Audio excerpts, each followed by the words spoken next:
वहीं बैठे देख रहे थे कि द्रौपदी मुझको बुलाएगी, मुझे आना थोड़ी पड़ेगा, यहीं बैठे बैठे सब खेल कर दूंगा।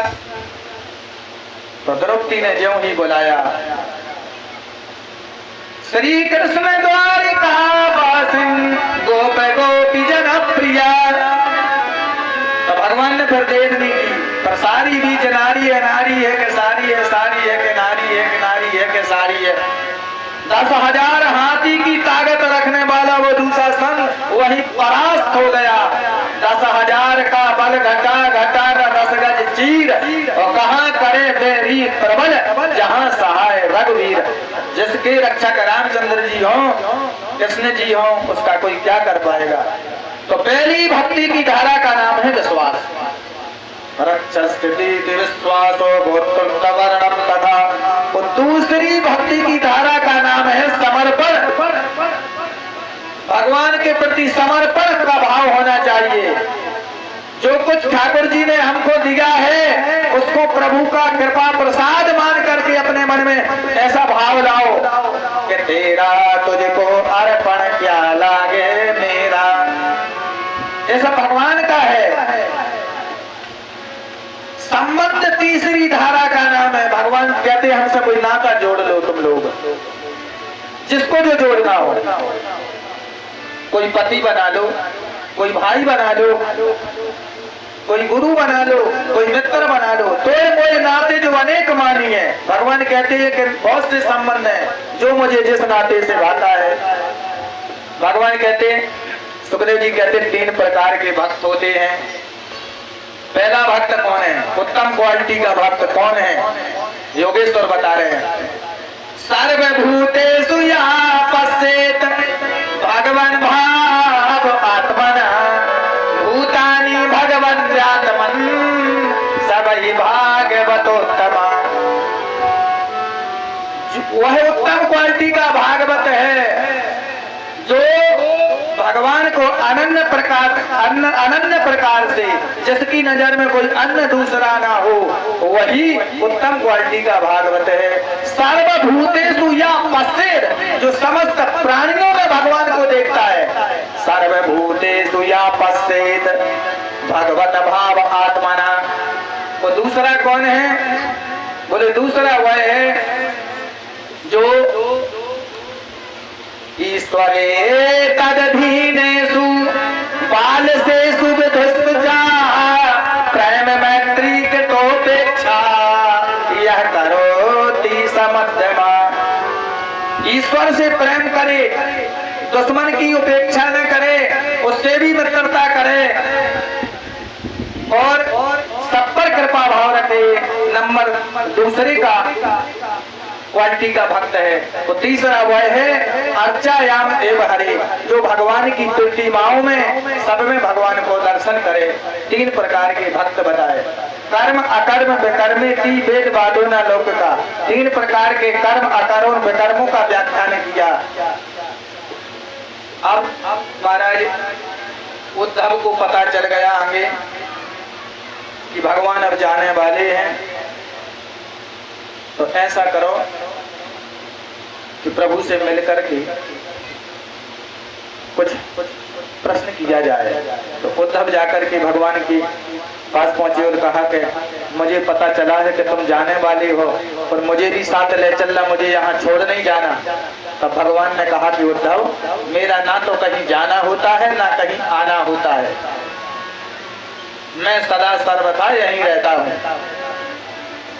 वृंदावन को छोड़ करके भगवान कृष्ण एक पग भी कहीं नहीं जाते हैं। वृंदावनम परित्यज्य पाद में गमन गच्छति। तो उद्धव में यहीं रहता हूँ। और इस संसार में कैसे रहना चाहिए, यह दत्तात्रेय के 24 गुरुओं से सीखा है हमने। तब फिर दत्तात्रेय ने अपने जीवन में 24 गुरु बनाए थे। राजा यदु के लिए दत्तात्रेय ने 24 गुरुओं की व्याख्या श्रवण कराई थी। उसको संन्यास धर्म कहते हैं। 24 गुरु बनाए। कौन कौन से? पृथ्वी वायु आकाशा मापो अग्नि चंद्रमा रवि कपोतो जगरा सिंधु पतंगो मधुकृत गजा मधुहो हरणो मीना पिंगला कुर्रवर भटा कौमारी सर्पम कृता पूर्णना विशुपेश कृत। पृथ्वी वायु अग्नि सूर्य चंद्रमा कबूतर अजगर सर्प मकड़ी शरीर स्वयं का, ऐसे भगवान ने 24 गुरु बनाए। मधु है मधुमक्खी, भौरा, पिंगला नाम की वैश्या, कुर्रा अर्भक पक्षी, ऐसे 24 गुरु बनाए भगवान ने। पृथ्वी से क्या सीखा?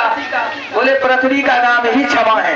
इस पर कितने ही हम अत्याचार दुराचार करते हैं, परंतु पृथ्वी हमको हर समय क्षमा करती है।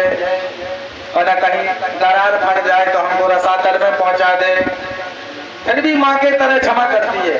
आकाश को अनंत, आकाश में पानी आता है, सब कुछ होता है, आकाश से अछूत रहता है। तो आकाश को अनंत व्यापक परमात्मा में रूप में हमने आकाश से शिक्षा ली। वायु से निष्प्रियता को सीखा कि वायु चलती है मगर दिखाई नहीं देती, तो संत को चाहिए कि चले मगर ऐसा बन के नहीं चले कि हमें कोई समस्या खड़ी होने लगे। चूहा को देखो, चूहा बिल खोदता है और सांप उसमें रहता है। तो महात्मा को चाहिए कि दुनिया में बहुत बने पड़े हैं, कहीं भी रुको चलते बनो, ज्यादा आसक्ति के चक्कर में ना पड़ो। मच्छी केवल संग्री, माछी एक एक रस लेकर के आती है और एक आता है बालू मार के या धुआं बता के सब मच्छियों को मार डालता है और रस लेकर के भाग जाता है। हाथी को गुरु बनाया मैंने, कैसा? बोले संत महात्माओं को भी चाहिए, सन्यासी को भी चाहिए कि स्त्रियों से छुआ करके स्पर्श करके पैर न छुआए जाए। परापी युवती भिक्षुर न स्तर से द्वार बीमपी। हाथी गड्ढे में कैसे गिरता है? एक गड्ढा खोद दिया जाता है, नकली हथनी बगल में खड़ी कर दी जाती है, हथनी से मिलने के चक्कर में हाथी जाता है, जाकर गड्ढा में गिरता है और उसको पकड़ लेती है। संत को भी चाहिए दूर से प्रणाम करो। तो मैंने हाथी को गुरु बनाया, मैंने कन्या को गुरु बनाया, उससे क्या सीखा?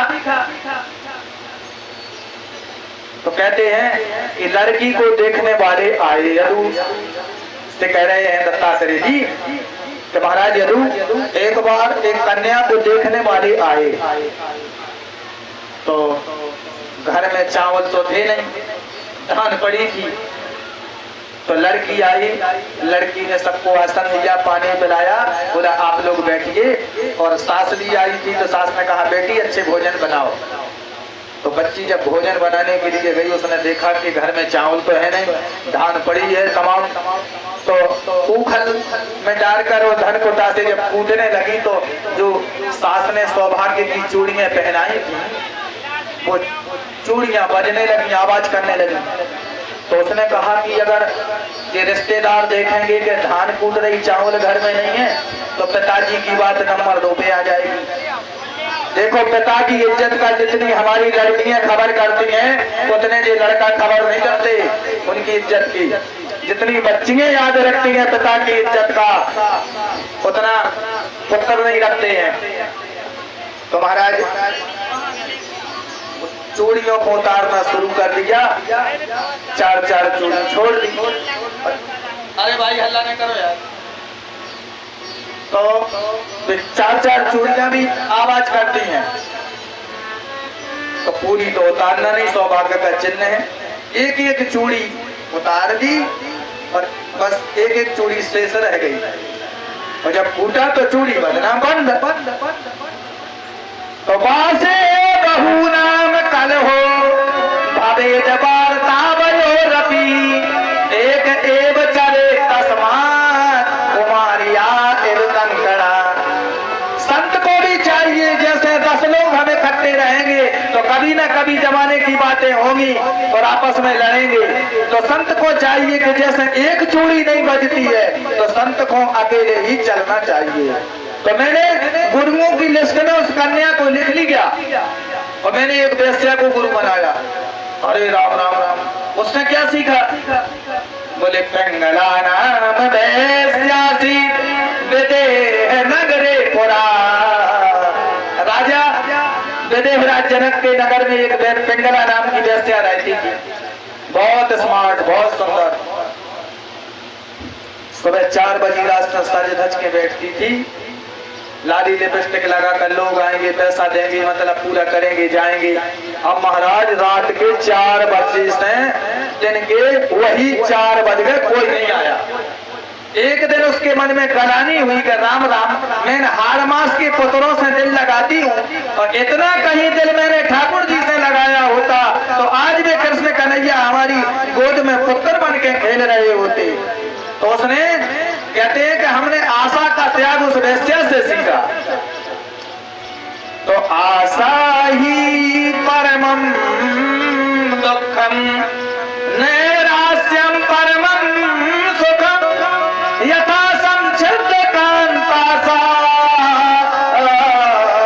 सुखम सस्वाप पिंगला। आशा ही परमम दुखम, आशा में बहुत बड़ा दुख है, इसलिए कि आशा नहीं करना चाहिए किसी की। नैराश्यम परमम दुखम सुखम, निराशा में बहुत बड़ा सुख है, मिल जाए तो ठीक, ना मिले तो डबल अच्छा। रात के 4 बजे से जब उसने भगवान का कीर्तन करना शुरू किया तो खर्राटे मार करके नींद आई उसके लिए। तो आशा का त्याग उस वेश्या से सीखा, शरीर को गुरु बनाया। उससे क्या सीखा? बोले जैसा ये 6 बजे हैं ऐसा ये 7 बजे शरीर नहीं रहेगा, ये शरीर हमारा बदलता है। इसलिए शरीर को हमारा काम है लक्ष्य साबुन से नहाना, इसको पोहा जलेबी खिलाना, इसको स्वस्थ रखना और इस पर केंद्रित हो जाना कि नहीं हम तो नहाएंगे नहीं, हम कुछ नहीं करेंगे, हम ऐसे ही रहेंगे, तो ये बंधन का कारण है। तो इसकी सुरक्षा करना हमारा परम कर्तव्य है। ये अनित्य काया है, इसलिए इसकी देखभाल करना हमारा धर्म है। तो हमने इस शरीर को भी गुरु बनाया।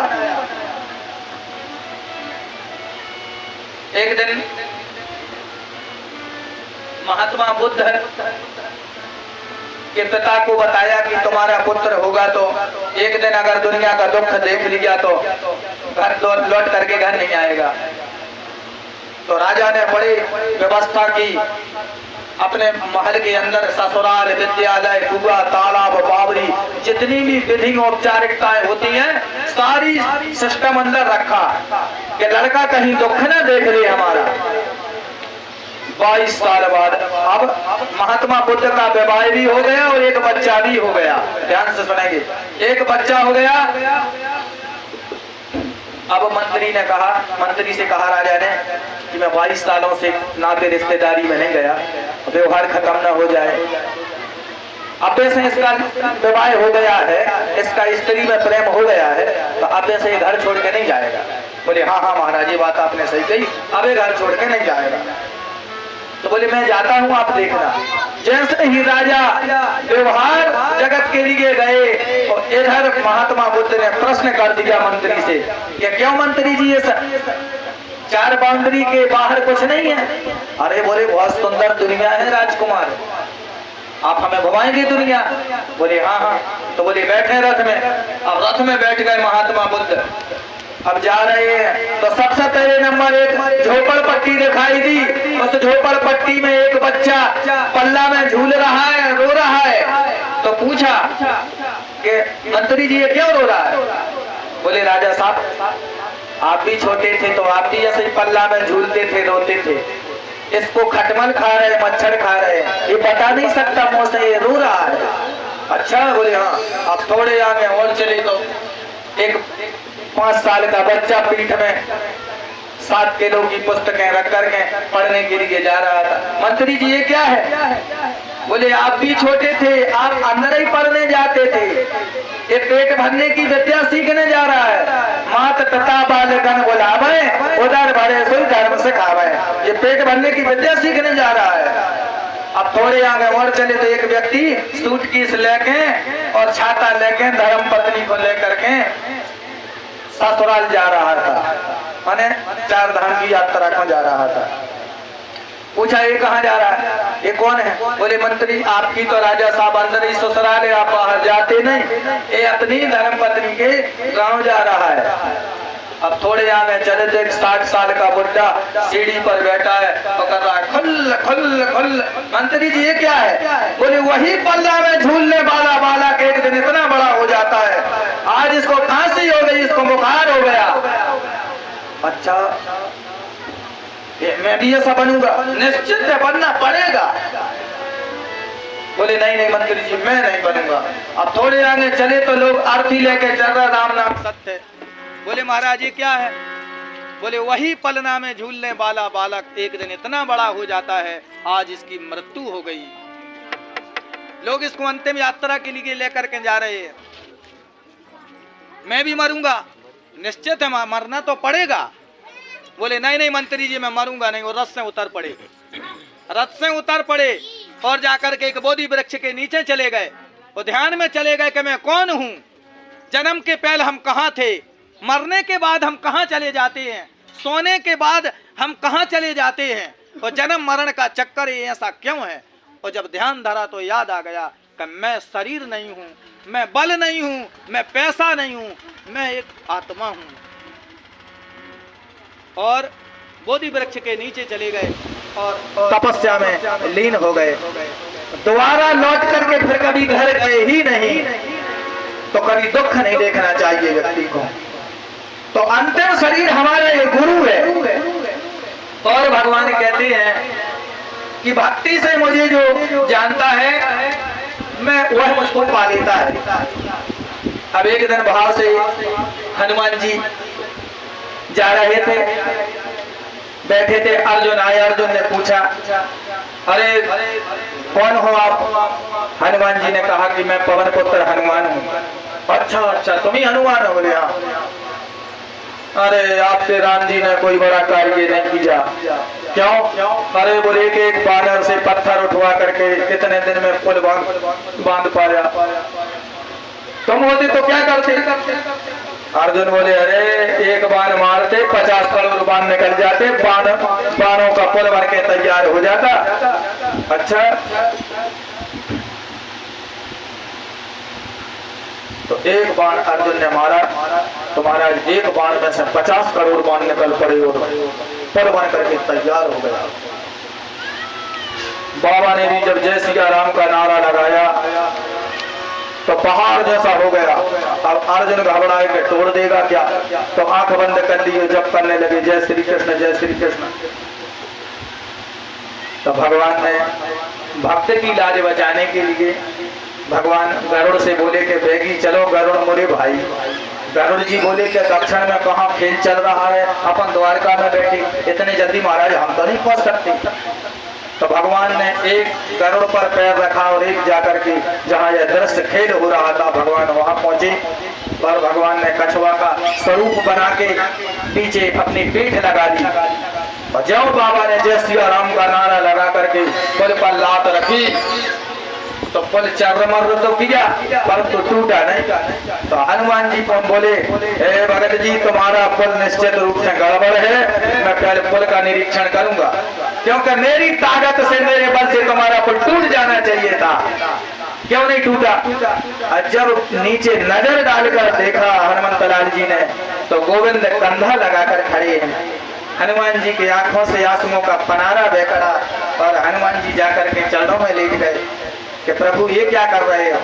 भगवान बोले कि रामा अवतार के तुम हमारे भक्त हो और कृष्ण अवतार के अर्जुन हमारे भक्त हैं, तो हमें दोनों जनों की राखना। मैंने सोचा कि पैर टूटने से तो बचाऊं, सुबह करके मैंने कंधा लगा लिया। अरे हनुमान की शक्ति को अर्जुन के बाणों का पुल सहन कर ले ऐसा कभी नहीं हो सकता। पवन तनय बल पवन समाना। अर्जुन बालक है, हनुमान जी आपसे ये गलत बात बोल गया। अर्जुन जाकर के हनुमान जी के चरणों में गिर गए तो बोले हनुमंत लाल ऐसी कृपा कर दो कि भगवान के चरणों में हमारी प्रीति और ज्यादा हो जाए। तो भगवान की जो भक्ति करता है, भगवान भक्ति के नाम से उस व्यक्ति की मदद करते हैं। अब इधर देखिए महाराज कैसी परिस्थिति बनती है। इधर प्रवासा क्षेत्र में भगवान चाहते थे कि यह अनिष्ट कट जाए, परंतु होनी होकर के रहती है। तुलसी जैसी भवतब्बता तैसी मिलत सहाय। उस समय ऐसे 8 घाट सब इकट्ठे हो जाते हैं। तो आज भगवान कुरुक्षेत्र में जब तक पूजा पाठ करवा रहे थे कि विवाद जो ब्राह्मणों ने श्राप दिया हो सकता है कि मिट जाए, परंतु जब की मति गति खराब हो गई उसको कौन सुधार सकता है। तो लिखा है भागवत में कि बारुणी मधुरा पीत्वा मधुमंथानम चेतसाम। यदुवंशी राजकुमारों ने बारुणी मधुरा का पान कर लिया उस यज्ञ में, और जब परस्पर आपस में विवाद छिड़ गया और लड़ते लड़ते सूत जी कह रहे हैं कि लठ तलवार बल्लम फरसा जितने भी शस्त्र हैं सब खत्म होते जा रहे हैं, और इन्होंने जो लोहू पिंड घोल करके फेंका था वो ईड़ का नाम की घास बन गया था। जब शस्त्र खत्म हो गए तो फिर उसी ईड़ का नाम की घास को पटा पटा कर एक दूसरे पर वार करने लगे। और इस राष्ट्र में यादवों की संख्या 56 करोड़ थी, और आपस के परस्पर के विवाद से और चतु पंचा वशेषता सूत जी कहते कि 40-50 बचे होंगे और सब प्राय मृत्यु को प्राप्त हो गए। कृष्ण बलराम बचाने के लिए दौड़े तो फरसा लेके वो लड़का पिताजी के ऊपर टूट पड़े मारने के लिए। तो भगवान ने कहा कि अब तुम्हारी मौत तुमको मिल रही है।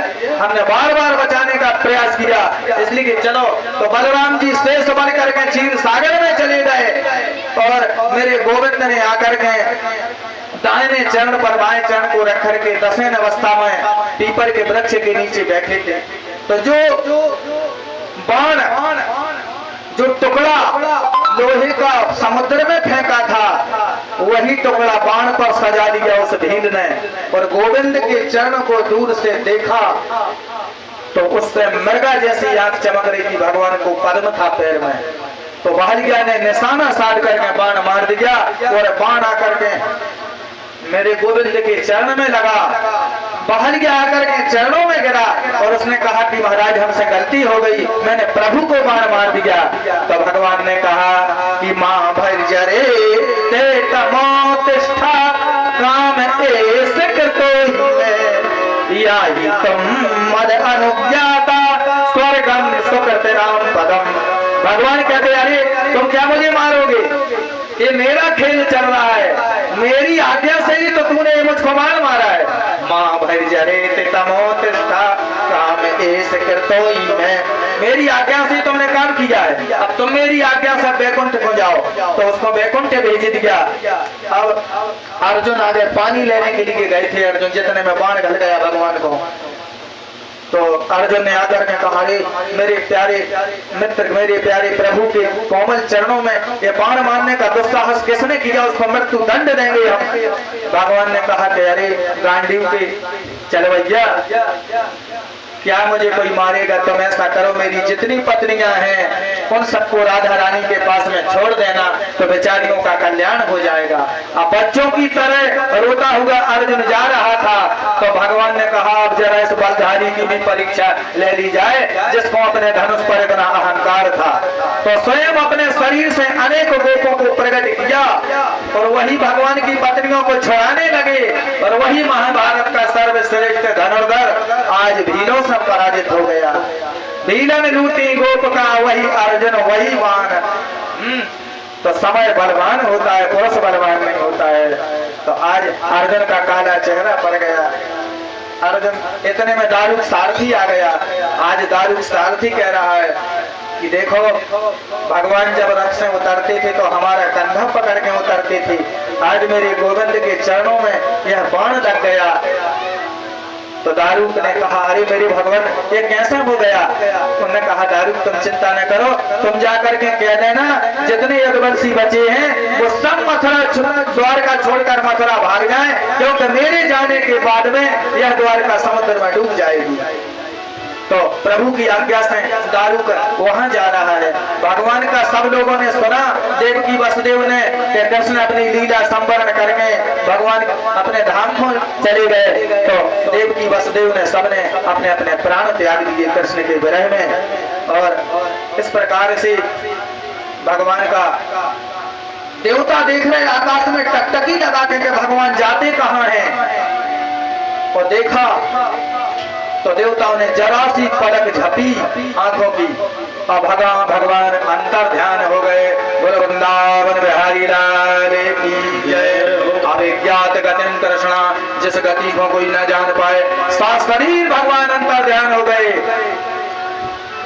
और सुखदेव जी कहते हैं राजन परीक्षित, तुम्हारे पितामह तुम्हें राज्य देकर के हिमालय की यात्रा को चले गए, तो तुमने बड़ी निपुणता से शासन चलाया इस राष्ट्र पे, परंतु आज से 7 दिन पहले तुमने एक ब्राह्मण के गले में मरा हुआ सांप डाल दिया था। ध्यान से सुनना, अंतिम प्रसंग चल रहा है। सांप डाल दिया था, ब्राह्मण के पुत्र ने श्राप दिया था कि 7 में जना परीक्षित की मृत्यु हो जाएगी तक्षक रंग के डसने से। राजन वो आज 7वां दिन है। उस 7 दिन की कथा में तुमने हजारों प्रश्न किए, उन सब प्रश्नों के उत्तर मैंने क्रम अनुसार दिए। अब जाते जाते एक प्रश्न मैं तुमसे पूछना चाहता हूँ। तो राजा सावधान हो गए कि पता नहीं, सब लोग सावधान हो गए कि पता नहीं क्या पूछते हैं। तो सुखदेव जी ने पूछा कि तुम तो राजन मरस्ते पशु बुद्धि इमाम जही, तुम मरोगे, तुम्हारे मन में ये ढोल बुद्धि आई हुई तो इसको त्याग दो, क्योंकि तुम्हारा कभी जन्म नहीं होता, तुम्हारी कभी मृत्यु नहीं होती है। शरीर जन्म लेता है, शरीर मर जाता है। यथा आत्मा अजो मरा, आत्मा को तलवार त्रिशूल फरसा आगी पानी हवा वायु कोई कुछ नहीं कर सकती। आत्मा पहले से अमर है, आज अमर है, हमेशा अमर रहेगी। तो इसलिए राजा ने आधा सेकंड भी नहीं सोचा और कहा कि गुरुजी जब हमने जन्म ही नहीं लिया तो हम मरेंगे कैसे। बोले बस बस अब तुम्हें कुछ भी बताना शेष नहीं है, तुमने सही से कथा सुनी है। और जाते जाते एक उदाहरण और सुन लो। क्या बोले घटे भिन्न यथाकाशा, एक माटी को घड़ा होता गोल गोल आकाश होता उसके अंदर।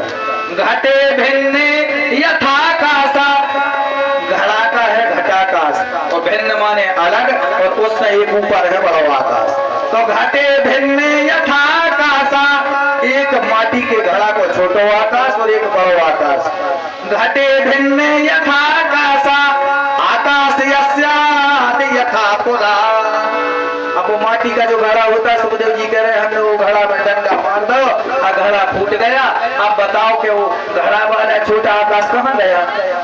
तो राजा थोड़ा सा मौन रहे तो सुखदेव जी बोले कि आदमी को अगर यह बोध हो जाए कि शरीर रूपी घड़ा फूटने पर परमात्मा रूपी उस महाकाश में विलीन हो जाता है वो घटाकाश, तो तुम्हें कुछ भी बताना शेष नहीं है। जगामी भिक्षुक साकम नर देवे ने पूजतम, थोड़े दूर तक तो सुखदेव जी दिखाई दिए पर पता नहीं कहाँ चले गए।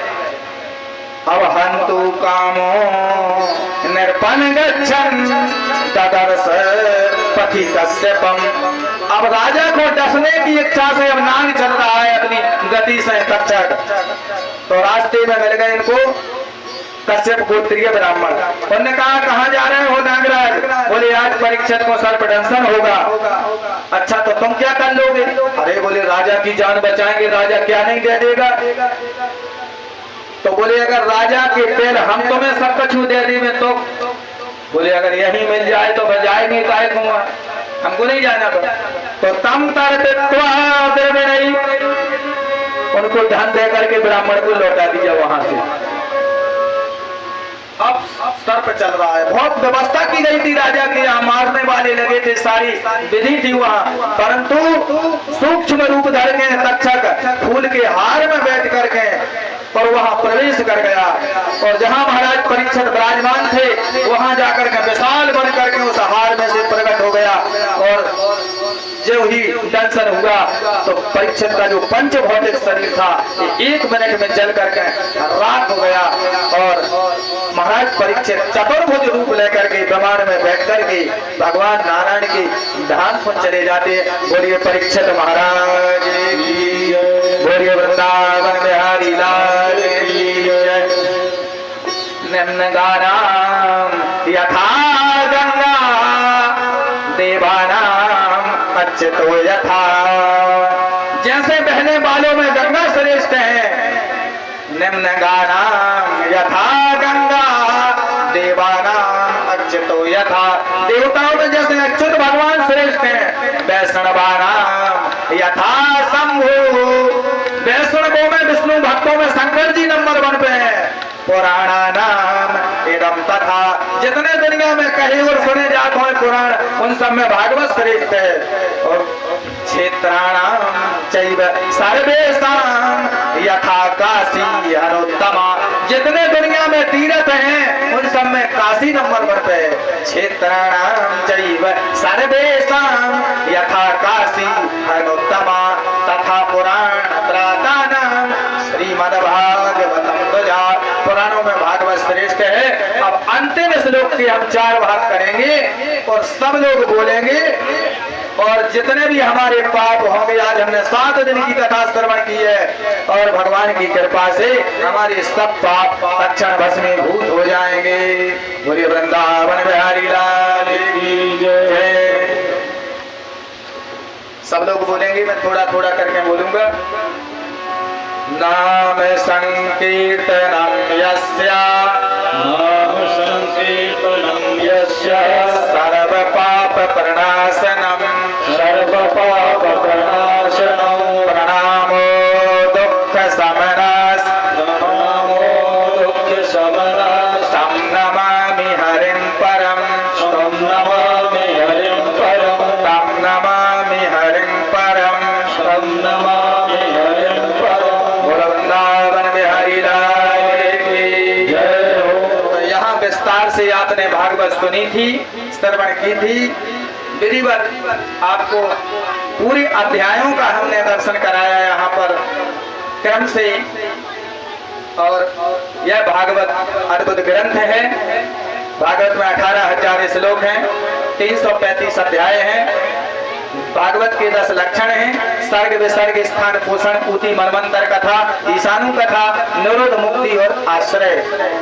निष्कर्म काम का भक्ति योग का संगम है। इसमें जो अवगाहन करता है उसका भव से बेड़ा पार हो जाता है। भवे भवे भक्ति पादयोस् तब जायते तथा पुरुष देवेशा नाथस्तम यतः प्रभु। बोलिए वृंदावन बिहारी लाल की जय।